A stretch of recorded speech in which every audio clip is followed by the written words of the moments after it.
dear journal, and to my beautifully seasoned T50 plus family who's reading over my shoulder, this morning's entry, the Great Mirror Mutiny of Friday. The subject, that would be me, refused to cooperate with my clearly youthful self-image. I felt like I bounced out of bed, though the reality sounded more like thunk, creak, groan, knees announcing their presence like a rusty gate choir. But up here, I was ready to conquer the world.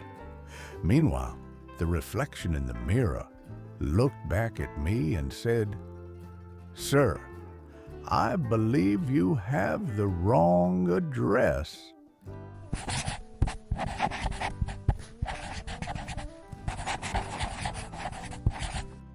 A little later, I scribbled this: investigation log. Case file number 38, the missing decades. See, my brain, we'll call him optimistic Oscar, wakes up every morning convinced he's still 25. Oscar makes big plans. Today we skateboard. Tonight we stay up until 3 a.m. Let's eat cereal for dinner. But then there's my body, realistic Ron, who keeps very detailed records. Ron says, "Oscar, according to my files, we haven't stayed up past 10 p.m. since 2019. And the skateboard comment? Wheeze. That's adorable. So now I'm living in a sitcom. Oscar and Ron are the stars. I'm just the guy trying to hold the remote and remember what channel we're on. And here's the twist. We're all running the same internal show. My neighbor Bob? Same. My sister Margaret? Absolutely. We're all starring in the mental age mysteries." This part's classic.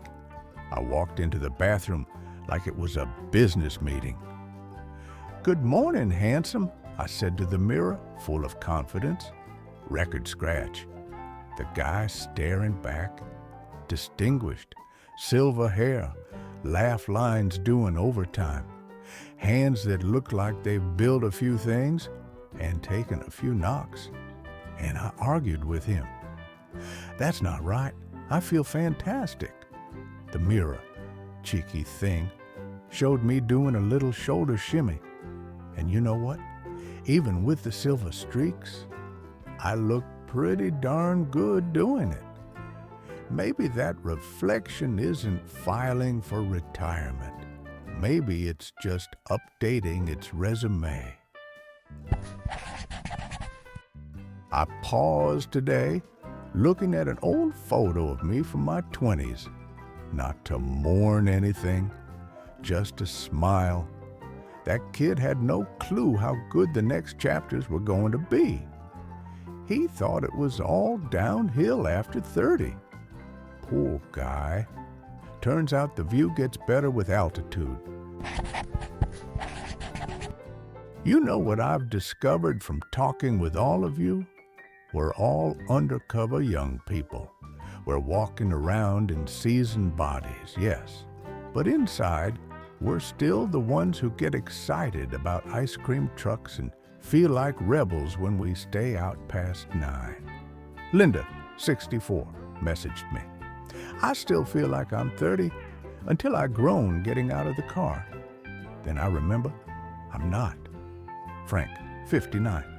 "My brain writes checks my back can't cash, but my heart's credit is still good." We're not falling apart. We're waking up. This isn't a breakdown, it's a breakthrough. Here's the thing, having a 25-year-old brain and a vintage body, that's not a joke. It's a superpower. We've got the enthusiasm of youth plus the wisdom of experience. We know when to leap and when to check the landing zone. Our bodies? They're like vintage trucks, full of character, tough as nails, and they still get the job done. Maybe we rattle a bit, maybe we take longer to warm up, but we've got style that can't be bought. So the next time your reflection surprises you, don't wince. Smile. That's your superhero suit, wrinkles and all. So, journal. Today, I learned something simple and beautiful. Aging isn't about losing your youth. It's about becoming a more interesting version of yourself. So here's my challenge to my T50 Plus family. What's your mental age versus your mirror age? What's that one thing your younger self still wants to do, even if your joints roll their eyes? Drop it in the comments. Let's build the most honest, hilarious, and encouraging journal on the internet. Hit that like if you've ever argued with your reflection. Subscribe if you're ready to embrace your inner superhero. And ring that bell if you know this isn't the end of your story. It's just a better chapter. Until next time, keep writing. Your story matters. Wrinkles, wisdom, and all.